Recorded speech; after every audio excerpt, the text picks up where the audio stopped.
Olá, eu sou Clésio Castro, médico nutrólogo, fundador da Educação para a Saúde, e tivemos juntos, você que pôde me acompanhar durante essa semana, dividindo conceitos, frustrações, dúvidas sobre o uso de hormônios esteroides. Eu volto aqui nesse webinário para a gente discutir um tema que foi motivo de muita dúvida, muita pergunta, muito questionamento. É o tema do uso de esteroides e de atletas. E então eu reuni as principais dúvidas em 4 pontos, e é isso que a gente vai passar aqui hoje. Vamos discutir quais são os principais pontos, as principais dúvidas, que pode ser a sua, se você não perguntou, pode ser a sua dúvida no uso de hormônios, esteroides e em atletas. A primeira das dúvidas, na verdade, não é nenhuma dúvida, é mais uma ignorância que a gente tem, porque a gente não tem essa formação na faculdade, especificamente sobre o doping. Então, muita gente pergunta qual é a dose que pega tal substância, até quando pode usar. Então, a questão do doping, a questão do que é a legislação, a normatização da UADA, é muito importante para todo médico saber. Por quê? Porque se você está acompanhando um atleta, você não só tem que saber o que você não prescrever, como você tem que assegurar que ele também não vai fazer uso de substâncias que são dopantes, né? Você é o principal educador do atleta para ele não sofrer, né, penalidades, e uma penalidade para um atleta hoje vai de 6 meses, 2 anos, até a interrupção da carreira se ele for pego usando doping, substâncias dopantes. Então, o esteroide doping é um tema que você vai se confrontar no dia a dia. Por quê? Todo mundo que acompanha atleta de alto rendimento hoje não é atleta profissional só. É o atleta que treina alto rendimento, é o médico que faz triatlon. Então, ele vai treinar um nível alto, só que ele não ganha para isso, para fazer a prática, por exemplo, do esporte dele. Então, é muito comum hoje atletas do consultório que não são profissionais virem com um treino muito pesado. E nem sempre o excesso de esporte é sinônimo de saúde. Tá? E esse é um ponto-chave da questão do doping. Porque como você pega o atleta ultrapassando às vezes o limite da fisiologia, muitas vezes você tem que intervir para minimizar os danos, até prevenir os danos. E nesse papel o médico muitas vezes fica de mão atada. Por quê? Porque para o atleta profissional ele não pode usar nenhuma substância exógena, mesmo que seja um hormônio que a gente já tem no nosso organismo, para melhorar a performance ou para prevenir alguma coisa do atleta. Por quê? Porque o doping tem 2 pré-requisitos e 2 conceitos. Um é a questão que o doping ele visa, né, o antidoping ele visa estimular a competição justa, todo mundo com a mesma chance, as mesmas condições. E o outro lado é proteger o atleta. Então, se você liberar uma substância, pode ser que o atleta que mais usar a substância vai chegar em primeiro lugar, mas depois que cruzar a linha de chegada, por exemplo, ele pode morte súbita, né? Pode morrer por causa do uso da substância. Então, essas 2 coisas a gente tem no doping. E aí a gente tem que dividir isso, né? A gente tem que dividir justamente no que é o atleta profissional e no que é o atleta amador. Aí você fala assim, não, mas se o atleta é amador, ele não vai pensar em usar doping. Vai sim. Às vezes o atleta nem está competindo para chegar no primeiro lugar, mas ele fica fascinado. Tem uma pesquisa interessante para os atletas de elite, né? Um pesquisador, o Bob aqui, ele fez uma pesquisa perguntando para os atletas, dos quase 200 atletas de elite, 198 atletas de elite, e perguntou o seguinte: se você tomar uma substância que garante êxito no esporte, vai garantir a medalha de ouro na Olimpíada, mesmo sabendo que essa droga mataria em 5 anos, você tomaria essa substância? Metade diz que sim. Tá? Então, olha só como é o apelo, né, para o uso de substâncias exógenas. E a partir da pessoa tem aquele mindset que ele tem que usar alguma coisa para melhorar o desempenho, ele pode até ser pego, ele vai pensar em usar outra substância. Por quê? Porque ele já colocou na cabeça que isso é que dá a vitória, vai acabar dando a vitória para ele. Lógico, hoje os controles de doping estão muito rigorosos, né, depois da questão dos escândalos de doping do Armstrong e o UADA, né, a filial, né, da UADA nos Estados Unidos, e punindo, né, um cara que era herói americano, né, tipo Capitão América, né? Então, assim, ganhou muita força política. E com essa força política aumentou a cobertura. Um exemplo disso é o próprio UFC, que começou a fazer um dominó, né, nos atletas que competem no UFC. Outra coisa que a gente tem que avaliar na questão do hormônio e nos extremos do atleta, os atletas de elite também são vítimas de depressão, ansiedade, alcoolismo, abuso de drogas, abuso de entorpecente. Por quê? Porque tem esse estresse que a gente fala do overtraining. Então, o atleta de elite está acostumado a treinar muito. Quando ele não tem mais desempenho, fala para ele que falta de treino, ele vai e treina mais ainda. E o excesso de cortisol acaba fazendo isso naturalmente. O excesso de cortisol, muito treino, acaba fazendo com que o corpo entre em catabolismo. Então, o que a gente tem que olhar para o atleta? Sempre o equilíbrio entre catabolismo e anabolismo. O organismo dele aguenta aquela quantidade de treino? Treinabilidade, o momento que ele está, ele consegue fazer aquela atividade. Hoje é comum as pessoas pedindo atestado para prática de atividade física, ele pode estar bom, não pode ter nenhuma alteração cardíaca, para o nível de treinamento que ele se encontra. Então essa é importante. Todo mundo tem o risco de se matar se passar com aquele limite fisiológico. Principalmente os atletas de endurance, eles têm então uma diminuição muito grande dos hormônios anabólicos, a diminuição da testosterona. Ano passado eu fiz um trabalho mostrando que, uma coletânea, na verdade, de vários trabalhos, mostrando o seguinte: os níveis de testosterona elas caem em qualquer atividade física, seja ela de força, de resistência, ou exercício de endurance. Só que no segundo momento, se você faz um exercício de endurance prolongado, você vai continuar com a testosterona baixa. E se você faz exercício de força, a testosterona tende a aumentar. Então, cuidado com os atletas com muito catabolismo. A gente quase não tem massa magra, a gente tem um consumo realmente do corpo todo. Então, a gente deve repor esteroide atleta? Depende, Depende do quê? Depende se esse atleta é um atleta profissional ou não. O que acontece hoje é que a gente vai atender muito atleta aquele que pratica esporte. Então, quem pratica esporte pode ser desde o esporte ali no bairro, jogar futebol na quadra do lado da sua casa, até jogar futebol na Copa do Mundo. Os dois, o esporte é o mesmo. A diferença é que algumas pessoas ganham dinheiro com isso, entram num jogo competitivo, onde se tem premiações, onde se tem medalhas, ou seja, Olimpíadas, Copas do Mundo, das diferentes modalidades esportivas. Então, quando a gente está falando no atleta que é profissional, tem aquele atleta de alto rendimento que não vai ganhar vida com isso, mas ele treina quase como um atleta profissional, como um atleta que ganha vida com isso, como se fosse de alta performance, mas ele não ganha vida com isso. O atleta que ganha vida com isso, o atleta que está em competições oficiais, esse atleta a gente tem que tomar cuidado, porque essas competições são gerenciadas, aí tem uma regra do antidoping, e a WADA é o organismo internacional que regula isso com essas diversas filiais em diversos países. Uma das mais famosas aí agora é dos Estados Unidos, pelas atuações no antidoping dos últimos anos. Como é que a gente sabe, então, como médico, qual é a lista de medicamentos, então, que você não pode prescrever para esse atleta que está submetido a esse regulamento, a essa normatização da WADA? Todo ano, no final do ano, lá para novembro, dezembro, já sai uma lista nova que vai estar valendo a partir de 1º de janeiro do ano seguinte. Então, essa lista ela sofre atualizações todo ano. Não é muito grande a atualização da lista, sempre lá em torno de 1, 2%. Mas são essas alterações que são importantes na mudança do cenário, do escopo da lista de medicamentos. Esses são os que vão estar mudando. Então, um medicamento que era permitido pode estar sendo proibido, um que era proibido pode estar sendo permitido. Um que estava na lista de observação do ano anterior pode entrar na lista definitiva de medicamentos ou substâncias proibidas. Então, todo médico que trabalha com atleta tem que ficar atento a essa lista. Não fica atento, pode ter acesso a ela no final do ano anterior. Alguns anos, por exemplo, 2018, teve algumas modificações significativas em categorias. Então, o álcool que era gerenciado pela WADA, alguns esportes que isso era perigoso para a prática esportiva, deixou de ser gerenciado pela WADA e passou a ser gerenciado pelas cada uma das modalidades.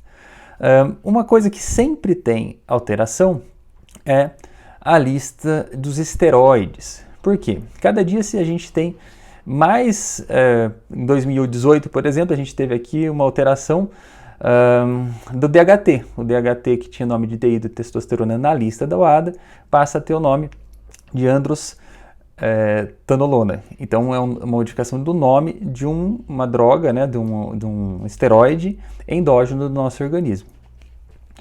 Em 2019, de novo, a gente tem modificações na lista de esteroide. Por quê? Porque os esteroides, os metabólitos, os derivados de um esteroide são inúmeros no nosso organismo, a gente tem centenas ou milhares deles, E cada dia a gente aprende um pouco mais sobre os esteroides que estão dentro do nosso organismo, as suas modificações, a sua metabolização e os esteroides que vêm de fora. Então, por isso que essa categoria S1, dos agentes anabólicos e esteroides, você sempre vai ter alterações. Esse ano, por exemplo, algumas alterações, por exemplo, a 4-hidrotestosterona, ela foi transferida de classe, ele era um agente exógeno, foi transferido para agente endógeno. Isso acontece ano a ano. Porque aquela substância que você achava que só tinha fora do organismo, ela existe dentro do organismo. Então, a 4-hidrotestosterona, essa figura aqui, ó, parecido com um do medicamento que a maior imagem foi pego, só que aqui tem um cloro, né, em vez de uma hidroxila. Esse foi um medicamento que foi a primeira vez que o Vitor Belfort foi pego no doping, foi o uso desse medicamento, dessa substância exógena, lá em 2006, se eu não me engano. Tá? Então é uma substância que a gente tem no organismo, mas em doses pequenas. Se você usar exógeno, você vai conseguir quantificar isso. Então ele mudou de categoria. Por outro lado, o bolandiol foi removido da lista porque ele já estava listado como 19-norandrostenediol em outra categoria que é dos endógenos. Então o bolandiol deixa de existir lá nos exógenos porque ele já estava naquela lista. O bolandiol pode ser um precursor da nandrolona. Então a gente troca a hidroxila por uma cetona aqui, ela é um precursor da nandrolona, então por isso que ele está na lista de doping, mas está como na lista dos endógenos, como 19-norandrostenediol. Então ele saiu da lista de 2018. Então essas são pequenas modificações que tem ano a ano. A maioria delas agora tem a ver ou com substâncias que a gente conhece mais, ou substâncias novas que criaram durante os últimos anos, ou foram detectadas no ano anterior, e ele passa a fazer parte da lista.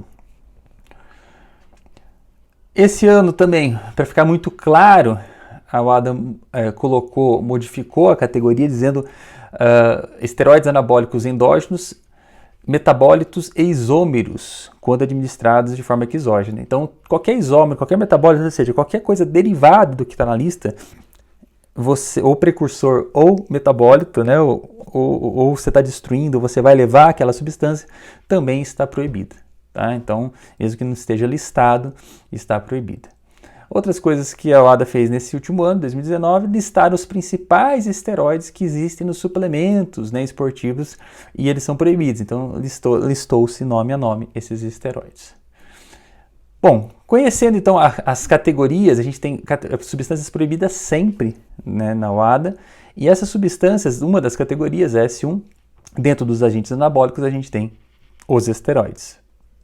Então são proibidas sempre, ou seja, você não pode usar só durante a competição. Se você tiver 6 meses antes da competição, fizer um teste surpresa antidoping em você e pegarem a substância, você também vai ser punido, porque ela não pode ser usada no treinamento, na competição, é sempre. Ela não pode, essa primeira categoria S, você não pode usar nunca.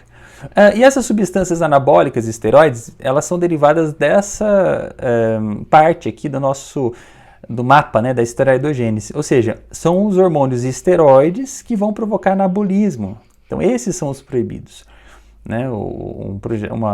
Um estrógeno, uma progesterona não está na lista, por quê?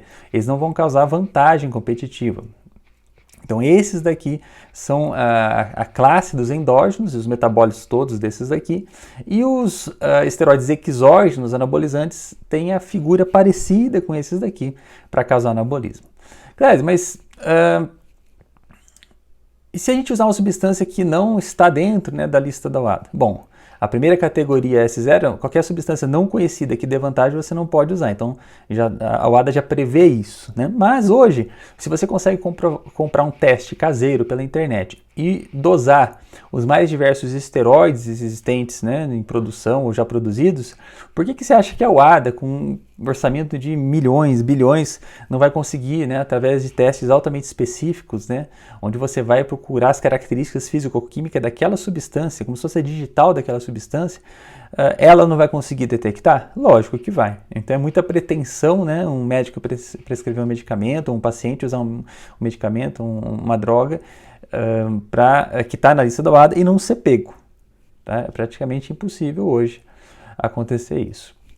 E existem dentro dessa mesma categoria dos esteroides outros agentes anabólicos. Então a gente tem um progestágeno aqui que tem uma ação no receptor andrógeno, então ele também é proibido. né? Ele não entra aqui, mas ele entra como substâncias anabólicas, né? A tibolona pode ser usada lá na menopausa, combater a osteoporose. Por quê? Porque ela é anabólico e não pode ser usado para o atleta. Outra categoria aqui dos SARMs. Então, o SARMs, Ondarine, Ostarine, hoje a gente tem o uso dele, né, magistral, o ligandrol, a gente tem esse uso para atletas, só que esses atletas não podem ser profissionais, porque essas substâncias, elas provocam anabolismo por ação diferente do esteroide, né, mas eles agem no receptor lá andrógeno, só que eles são proibidos a nível competitivo, a nível da UADA. Então, eu vou usar uma substância dessa para combater a osteoporose, para combater a sarcopenia. Ótimo, vai dar certo. O RAD 140, o ligandrol, o andarine e o ostarine são substâncias que existem hoje. Tem trabalhos mostrando potencial tratamento para caquexia, ok. Mas para o atleta que é profissional, você não vai poder usar. Aqui, por exemplo, um caso em 2017, ele foi pego usando o ligandrol e foi punido lá no NBA, né, basquete americano, porque ele usou um SARM como uma substância dopante. Então aqui o progestágeno com ação anabólica, tibolona, às vezes tratamento para outras coisas podem ser considerados doping, então são proibidos também. Né? Então não é só se você prescrever diretamente um esteroide anabolizante. A tibolona, apesar de ser um tratamento médico, prescrição médica, ela pode ter ação anabólica e é uma substância que está na lista de doping, como outros agentes anabólicos. A gestrinona, um tratamento para endometriose, observou-se nos últimos anos, principalmente através de implantes subcutâneos, uma ação além, né, do tratamento da endometriose, uma supressão aí da menstruação, da ovulação, né, não de bula, né, mas off-label, e uma ação anabólica também. Então, muita mulher que tem hoje aí um implante subcutâneo de gestrinona está proibida de participar de esportes a nível competitivo, esportes que sejam regulados por uma ação antidoping, um regulamento antidoping. Tá? Então não é porque ela está em tratamento ou porque ela usou chip para fins obstétricos, ginecológicos, que ela não vai cometer uma infração no código da UADA. Clésio, então se eu usar uma mesma molécula que a gente tem no organismo, então a UADA não vai pegar. Né? Se eu usar essa substância, a própria testosterona, a UADA não vai pegar. Vai por dois motivos. Né? Primeiro, a testosterona ela pode estar numa dosagem maior do que a fisiológica. Então, isso só isso já é um motivo para se desconfiar do uso exógeno. E existem outras técnicas para você também descobrir se usou, né, de fora do organismo. Se for um éster, por exemplo, de testosterona, facilmente se pega, né, na dosagem, na procura de éster de testosterona, na urina. Então se pega se você usar um éster, um decanoato, um enantato, um propionato, vai se pegar. Se você usar a mesma testosterona bioidêntica, ainda assim vai ocorrer uma diferença dos isómeros que acontecem no seu organismo. Então a testosterona, quando é produzida de forma endógena, ela se converte, parte dela, em epitestosterona. Então através da relação dessas substâncias você acaba descobrindo a administração de testosterona exógena no organismo. Tá. Mas, Clésio, e a saúde do atleta? Né? Então, se eu estou vendo que o atleta está com uma condição de precisar de reposição hormonal, posso ou não posso fazer? Então, isso é uma polêmica. Dependendo da modalidade esportiva, é permitido, dependendo do momento da história e do doping é permitido, e dependendo do momento não. Um exemplo bem famoso, Vitor Belfort, onde ele pediu, né, uma autorização para uso de testosterona como reposição em níveis fisiológicos. E no primeiro momento ele foi meio que aceito, até certa forma desculpado, né? E pôde continuar no UFC ainda algumas lutas. Mas depois, no segundo momento, o UFC falou, não, esse negócio de reposição de testosterona não se pode fazer. Existe um documento, né, que você pede isenção, né, de uso terapêutico, ou seja, essa substância, apesar de estar na lista proibida, eu vou usar para nível terapêutico, para, né, uso terapêutico. O problema é que se você for basear só em poucos exames, é fácil você comprovar deficiência. Então, uma supressão de eixo hormonal causado pela administração exógena de uma outra substância pode causar um nível muito baixo de testosterona e você falar, o atleta está com deficiência. Por isso que no mundo está se adotando o que a gente chama de perfil, né, bioquímico do atleta, onde várias medidas são feitas. Por exemplo, um atleta profissional de futebol, não é uma dosagem que vai medir se ele aumentou ou diminuiu a testosterona, mas é a vida inteira dele, ele vai sendo dosado. E se ele sair desse fisiológico, ele já acende um alerta de doping. Tá? Então já acende um alerta de doping. Então o médico tem que preencher, o paciente precisa preencher. E lógico, depende da medicação e tem que ser uma escolha lógica. Não pode ser a última escolha, o último tratamento daquela patologia, aquela medicação, justamente aquela que dá vantagem, né, para o atleta. O atleta amador é diferente. O atleta amador a gente não precisa ficar preocupado com isso. Se tiver que fazer uma reposição de testosterona, faça. Né? Por quê? Porque muitas vezes o esporte, principalmente o alto rendimento, o amador de alto rendimento, ele acaba tendo uma baixa de testosterona, ele acaba tendo então uma deficiência de testosterona pela própria prática do esporte. E isso por si só faz com que o atleta tenha que mostre, né, nos exames que tem uma deficiência daquele hormônio. Então, atleta amador, a gente não tem essa preocupação. A preocupação, lógica, é o que você vai ter que fazer para acompanhar a administração de hormônio exógeno, tá? Em termos de esteroides, isso é complexo. Dá para fazer a síntese desde que você saiba todos os caminhos que percorrem os esteroides. Lembrar ainda que para os atletas profissionais, a gente tem, quando a gente fala em escândalo de doping, sempre tem a ver esteroide. Então a Balco com Declear, a tetrahidrogestrinona, que foi um medicamento criado para o doping por esse laboratório dos Estados Unidos, levou à prisão de um monte de gente lá. Ele foi usado, esses medicamentos, essas substâncias, né, nem medicamentos, porque eles nunca chegaram a ser comercializados como tratamento de alguma coisa, mas foram substâncias criadas para o doping, por não serem pegos, né, na lista de substâncias conhecidas. Então, um dos escândalos, Game of Shadows, tem um livro, né, sobre esse escândalo, envolve atletas americanos e uma indústria, né, de farmacêutica nisso. Se a gente for para o outro lado do mundo, na Rússia, a gente tem também Icarus, é um filme que tem na Netflix. Você pode entender qual foi o esquema de doping na Rússia, muito didático. Esse documentário ganhou vários prêmios, mostrando o uso de vários esteroides, né? E os exames eram forjados, os exames que estavam positivos, né, eram forjados para sistematicamente dezenas de atletas russos entraram nesse sistema, levando inclusive o banimento, né, da Olimpíada da delegação russa de atletismo, né, por causa dessa descoberta, esse escândalo do doping. Então, sempre esteroide, cuidado, está envolvido com doping. Tá? Então, você tem que saber separar o que você faz lá para o seu paciente que não vai se envolver em regulamentos antidoping e aqueles que são atletas e estão envolvidos em competições que são regidas pelo regulamento antidoping da UADA. Esse é o primeiro tópico, então, que surgiu bastante dúvida. O segundo é esteroides e emagrecimento. Então, o uso de esteroides emagrece, uso para fins estéticos. Então, o que a gente vai falar do emagrecimento? Emagrecimento, a gente precisa entender o conceito de anabolismo, para a gente falar quando não vai acontecer o emagrecimento. E se você tem a construção de moléculas a partir de unidades menores, você tem um anabolismo, você consegue crescer, por exemplo, a massa muscular. Um esteroide, um hormônio de crescimento, são chamadas de substâncias anabolizantes, não é à toa, porque eles vão aumentar a produção de proteínas, vão aumentar força e massa muscular. Então, uma pessoa sedentária, uma pessoa que não muda a atividade física e usa só um esteroide, a testosterona, vai aumentar a força dele. Que usa o placebo, mas faz exercício, o exercício também aumenta a força. Então, o treinamento aumenta a força desse atleta. E o uso de anabolizante também aumenta a força, porque aumenta a síntese proteica aqui. Agora, você faz estímulo e mais o esteroide, você acaba tendo, então, um aumento maior ainda da força. Mas o que eu quero dizer aqui? Vai aumentar a força, vai aumentar a massa muscular? Ok. Só que vamos colocar um exemplo da pessoa que usa o hormônio e acaba não fazendo treino. A pessoa que tem insulina alta, porque ele está na pré-diabetes, aqueles 2 anos que a pessoa engorda muito. Por que a pessoa engorda muito?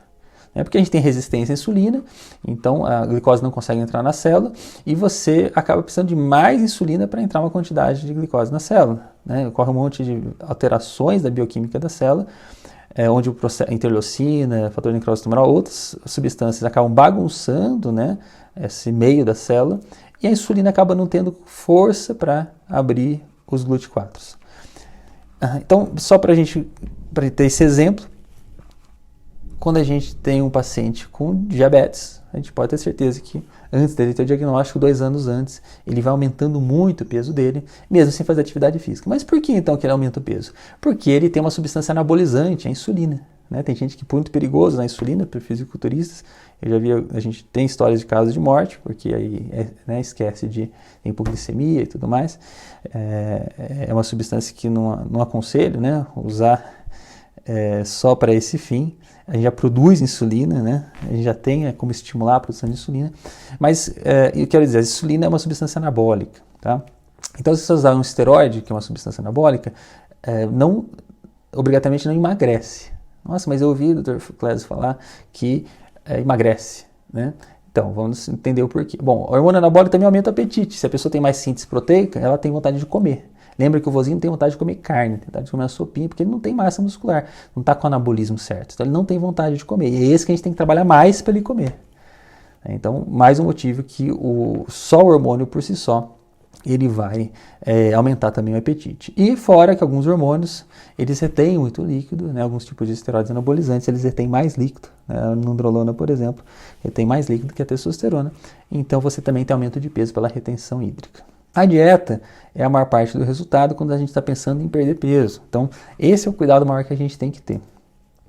Mas como é que fica a propaganda, né? Por exemplo, estanozolol é um esteroide anabolizante que foi usado por um atleta de velocista com baixo percentual de gordura e ele estava com um físico invejável na época. Então, como é que funciona isso, né? Como é que funciona o esteroide e a pessoa que está com um físico invejável?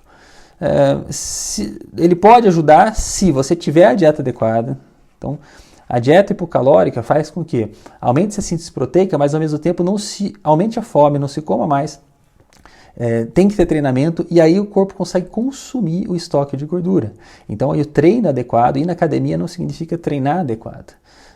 O tipo adequado, o tempo adequado, os níveis que tem que se manter, a duração do tratamento e acompanhamento e ajuste dinâmico. Se você for prescrever esteroide em um paciente seu, garanta o acompanhamento. Porque se você não garante o acompanhamento, vai dar alguma coisa errada. Não é porque você errou. O esteroide, um se transforma no outro, né? Ele tem é diferente do hormônio proteico, que ele sai e age no receptor. Os esteroides, eles são uma família muito parecida, de um com o outro, que facilmente modifica, né? Então, é parecido, um põe o boné, outro tira o boné. Né? Daqui a pouco o boné está com o outro. Ué, mas quem é quem? Né? Então, a mudança do visual, né, da estrutura e do efeito do hormônio é muito rápida. Então, não prescreva se você não for acompanhar, faça o ajuste dinâmico. Tá? Independente do uso de esteroide, o objetivo quando a gente fala em emagrecimento, você tem que tirar o gargalo na construção de massa magra. Tá? Então, é uma das coisas que você vai ter que fazer. Tá? Então, dentro do emagrecimento, uma das coisas é você trabalhar com dieta, trabalhar realmente você consumir aquele excesso de gordura. E a outra coisa, a longo prazo, é você visar, e aí sim você tem que acertar realmente a parte hormonal, você tem que, médio e longo prazo, você vai ter que fazer com que essa pessoa consiga gastar mais energia, ou seja, construa mais motor para conseguir gastar energia a longo prazo e se manter mais tempo no peso adequado. Então essa é a segunda coisa. A terceira coisa, que foi muito frequente nas questões, são os efeitos colaterais. Então tem gente que pergunta assim, Clésio, qual é o hormônio que não tem efeito colateral? E a gente pergunta assim, não, tem gente com experiência, não, todos os pacientes que eu usei teve efeito colateral. Por quê? Se você dá uma coisa e não sabe para onde ela vai, você vai ter o efeito qualquer, vai ter o efeito para onde ela vai. Então, você está com uma pedra, não sabe para onde você tacou, você pode quebrar uma vidraça, você pode acertar uma pessoa, você pode jogar a pedra no lago, se você não sabe para onde tacou, ela pode cair para qualquer lugar. Então os efeitos colaterais dependem muito disso. Né? O problema é que alguns efeitos são irreversíveis. Então, por exemplo, hoje a gente tem epidemia de mulheres com vozes mais grossas, vozes mais graves. Por quê? Porque a mulher hoje está achando que eu só vou usar isso 3 meses. Só que só vai usar 3 meses até faz sentido, só que vai usar uma dose muito alta durante 3 meses. Então, se você usa dose pequena durante muito tempo, é um problema. Se você usa dose pouco tempo, mas dose alta, também é um problema. E onde se está errando hoje com isso? Com os efeitos colaterais. Está se dando doses muito altas. Então, vamos dar um exemplo da mulher. Por exemplo, a gente tem o estanozolol, oxandrolona, são esteroides anabolizantes que podem ser considerados SARMs esteroides. Eles são substâncias feitas para ter mais efeito anabólico, agir de uma forma seletiva no receptor e menos androgênico. Joia. Então, para o homem, se ele tiver o efeito androgênico dentro do padrão, o efeito anabólico vai ser maior do que a testosterona. E essa é a ideia, otimizar o efeito anabólico. Para a mulher é a mesma coisa. A dose fisiológica, então o efeito androgênico lá, fisiológico da mulher, e o efeito anabólico também vai ser maior. O problema é que hoje, por exemplo, as mulheres estão tomando doses que os homens estão tomando. Então, mesmo sendo um hormônio que faria uma prevenção do androgenismo, daria para trabalhar com mais anabolismo, as mulheres estão tomando doses de homem. Então, este é o problema. A curto prazo, elas tomam uma dose muito alta. Eu já vi várias prescrições com doses altas, alguns erros porque erram na hora da mão, alguns erros porque não sabem mesmo. E aí, em 2, 3 meses, a mulher ou caiu o cabelo, ou já mudou a voz, e são efeitos que a gente não quer, tá? Então, os efeitos a gente tem que prevenir sabendo a dose, sabendo o que prescrever para cada um. E o uso a longo prazo, doses pequenas, mas muito tempo, vou repor testosterona. Ok, uma dose baixa porque você está com deficiência, porque de repente está usando anticoncepcional. E aí a pessoa fica usando isso 2 anos, só que nesse meio tempo, dá tempo suficiente para ter as alterações e também pode ser que mudou a história, por exemplo, deixou de usar anticoncepcional. Aquele SHBG que sequestrava toda a testosterona não vai existir mais. Então a testoexódia vai ser a mais do que a mulher já tem, né, e que liberou no organismo dela. E aí também dá um problema. Então acompanhar de perto esses pacientes. E a diferença da reposição e do abuso. Toda vez que a gente fala de abuso, pesquisa mostrando de abuso de esteroide anabolizante, a gente tem sim incidência de câncer e a gente tem sim também problemas hepáticos. Essas duas coisas a gente tem. Então, pode causar problemas sim, pode causar problemas. Quando a gente fala de reposição fisiológica, não. Mas quando a gente fala de abuso de esteroides, tem sim esses problemas, tá? Então, não é inócuo. A gente tem que ver marcadores tumorais, a gente tem que lembrar que tem alguns marcadores de câncer que a gente tem que olhar antes de administrar o hormônio. No caso do homem, câncer de próstata, a gente tem o PSA e tem exame de próstata. Tá? Tem gente que prefere fazer ultrassom de próstata para todo mundo, aí cria um outro problema, né? Começa a achar coisa. Mas tem que fazer, tem que ter o cuidado antes de fazer a prescrição. Lembrar que os esteroides, aqueles que tem no carbono 17, alguma metil, etil, ou seja, tem alguma inserção de alguma coisa ali, o fígado não digere bem, não metaboliza bem e pode também ter um efeito de sobrecarga no fígado. Então esse é o terceiro, tem que evitar, tem que saber. Né? Tem que saber e tem que saber que os esteroides eles são muito dinâmicos. E prevenir, e não deixar que aconteça isso. E o último é o anabolismo sem esteroides, ou seja, no esporte como é que a gente pode trabalhar com um atleta, sendo que ele não pode usar, né? Então um atleta da Fórmula 1, um atleta olímpico, nosso, como é que a gente acompanha esse atleta sem fazer uso de esteroides, ou como é que a gente melhora o anabolismo sem uso de esteroides. Então a gente tem na célula, a gente tem várias enzimas quinases, ou seja, a gente tem várias proteínas que transportam aqui o fosfato, o fósforo, e há uma comunicação de proteínas dentro da célula que fazem chegar até o núcleo, fazer com que se sintetize lipídios ou sintetize proteína, ou seja, altera o metabolismo da célula. Esse mesmo processo emitório é um deles, né?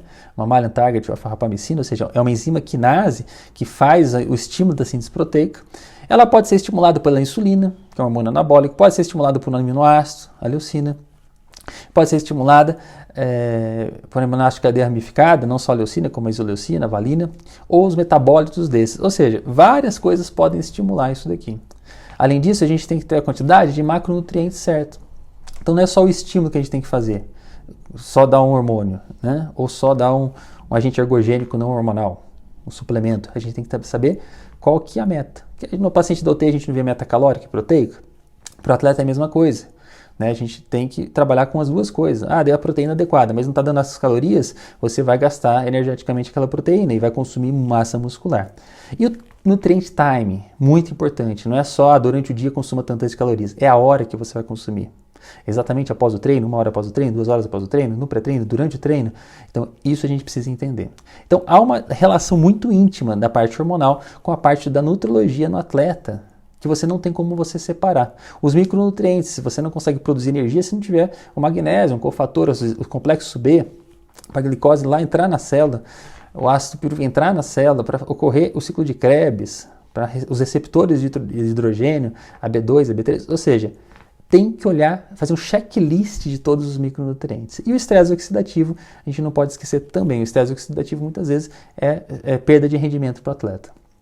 Então o atleta está fazendo atividade física achando que está sendo bom, mas não tem o micronutriente suficiente, não tem cobre, não tem zinco, não tem manganês, ou seja, não tem micronutrientes que consigam promover uma eficiente antioxidação. E aí o paciente tem um estresse oxidativo. Então temos que estar de olho também, tá? E é lógico, a gente tem ideais da Anvisa que aparecem nas embalagens da quantidade de micronutrientes, e a gente tem também o que a OMS preconiza, o que o Institute of Medicine antigo, né, dos Estados Unidos preconiza. Só que a gente tem o que o atleta utiliza, tá? Então geralmente essas tabelas elas erram para menos quando a gente está falando de atleta com metabolismo 2, 3, 4 vezes maior do que uma pessoa normal.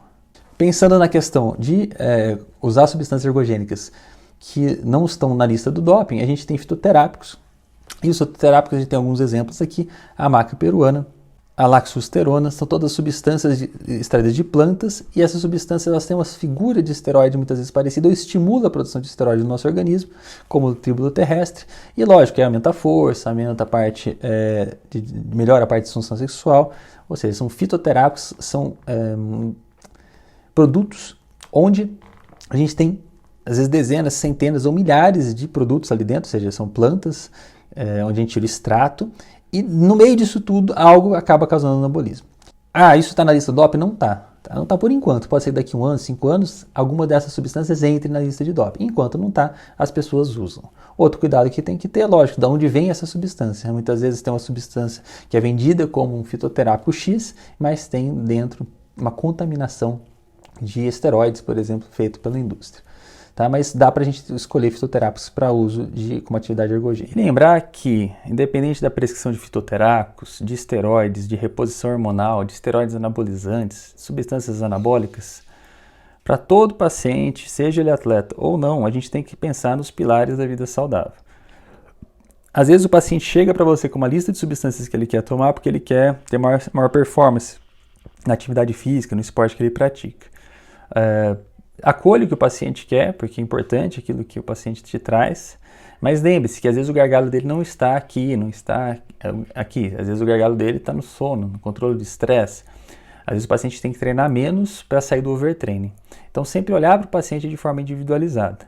Eu tenho um exemplo clássico de um paciente meu que jovem, 17 anos, querendo usar várias substâncias anabólicas, hormonais, e após 1 ano de acompanhamento, eu acolhi, lógico, o pedido, né, do paciente, por que ele veio na consulta, mas após 1 ano de tratamento e resolvendo outros problemas gargalos dele, como a alimentação, a suplementação, o sono, esse paciente dobra de tamanho quase, sem usar nenhuma substâncias prescritas ou não prescritas, porque eu acompanhei ele, né, consulta a consulta, exame a exame. Ou seja, o gargalo dele não eram substâncias que faltavam no organismo dele. O gargalo, de repente, era o treino correto, era o sono correto, né, o convívio social, a forma de praticar atividade física, né, se o treinamento está quebrando homeostase, o treinamento micro, macro ciclo está tendo sucesso, né, e não entrar no estresse, no overtraining. Então, sempre analisar cada um dos pilares. Para quem se interessou mais nos esteroides e quer saber isso mais a fundo, né, a gente tem esse tema no curso, né, no novo curso, nova turma EAD que a gente está lançando. Então, quem quiser vir a fundo comigo e estudar isso com profundidade, a gente tem o curso online que está disponível agora. Você pode assistir no computador, no tablet, no celular, em qualquer lugar. E junto com esse curso de esteroide, já que a obesidade foi um tema frequente, né, dessas perguntas da última semana, eu estou colocando um bônus, né, um curso de obesidade, da fisiologia ao tratamento, para a gente entender a lógica da obesidade, desde da epidemiologia até o tratamento cirúrgico, não cirúrgico, off-label, label. Então, junto, quem quiser estudar esteroides, vai estudar com foco, né, com o curso bônus, que é a obesidade, da fisiologia ao tratamento. Para essa turma exclusivamente, eu estou oferecendo esse bônus, já que a gente teve muita questão, muita pergunta, muita dúvida sobre esteroides e tratamento de obesidade. Tem vagas limitadas, então se você ainda não está fazendo parte, aproveita agora, tá? Você pode acompanhar em qualquer um dos seus meios aí de acompanhamento online, você pode ouvir os podcasts no carro, é 100% online, você não vai precisar ter logística para se deslocar, independente da unidade federativa, do estado que você tiver, pode assistir durante o plantão, pode tirar dúvida comigo, pode ver quantas vezes você quiser as aulas. Tá? A ideia é que você vai no seu ritmo, na sua rotina, mas que você não tenha dúvida, tá? Que você não, toda dúvida é importante sobre esteroides, sobre tratamento, como fazer, qual a dose, o que fazer, o que não fazer, o que acompanhar. Esse curso fica por 2 anos ativo, né, para você na área do aluno. O curso é para médicos, exclusivo para médicos, tá? Então, é só para colegas médicos. A gente acaba sendo responsável não só por prescrever e para tratar esses atletas, mas muitas vezes para resolver ainda pepinos, né, do atletas que chegam ao nosso consultório com diversos problemas do uso e do abuso, né, e não acompanhamento muitas vezes do uso de substâncias esteroides. Então a gente é responsável não só para tratar, como também para resolver ainda os pepinos que vêm dos outros. Mas se você entender da fisiologia até a prática clínica, entender passo a passo, você vai aprender, você vai subir nessa pirâmide do conhecimento e vai se sentir seguro e confiante para você prescrever ou não prescrever substâncias esteroides. Se você já faz anos que está tratando desse tema, ou se você já acompanha atletas há muito tempo, já está craque nesse assunto, o fato de você trabalhar muito não elimina a necessidade de você renovar o aprendizado. Então, ou seja, cada dia surgem coisas novas. Se você tem conhecimento de 10 anos atrás e está lidando com ele, saiba que de 10 anos para cá já surgiu muita coisa nova nessa área. O que você recebe nesse curso? Acesso individual, todo o material de apoio, né? Alguns impressos, os slides todos para baixar, esquemas mnemônicos, as aulas, as videoaulas, os podcasts para você poder ouvir no carro, na academia e os bônus exclusivos dessa turma. Algumas aulas são gravadas ao vivo e editadas para o sistema EAD, algumas são aulas gravadas em estúdio. Essa é a cara da área, né, do aluno, onde você acessa todos os módulos. Em cada módulo você acessa os vídeos, os podcasts, o material visual para você baixar. O curso tem uma garantia, a garantia é de 15 dias, onde você, entrando em contato com o curso, se esse tema não for para você, se por algum motivo você não gostou, a gente garante o reembolso do investimento. Basta mandar um e-mail para a minha equipe. Essa turma, então, exclusivamente tem o bônus desse outro curso, que por si só já é um curso completo com a visão da obesidade, tá? Então, desde como tratar label, off-label, como tratar até a forma cirúrgica, e ela vem com bônus para essa turma só. Então, as inscrições vão ficar abertas essa semana, até dia 23/5. Então, se você ainda não faz parte, clica no botão abaixo e vamos começar a estudar junto, garanta a sua vaga. Um abraço.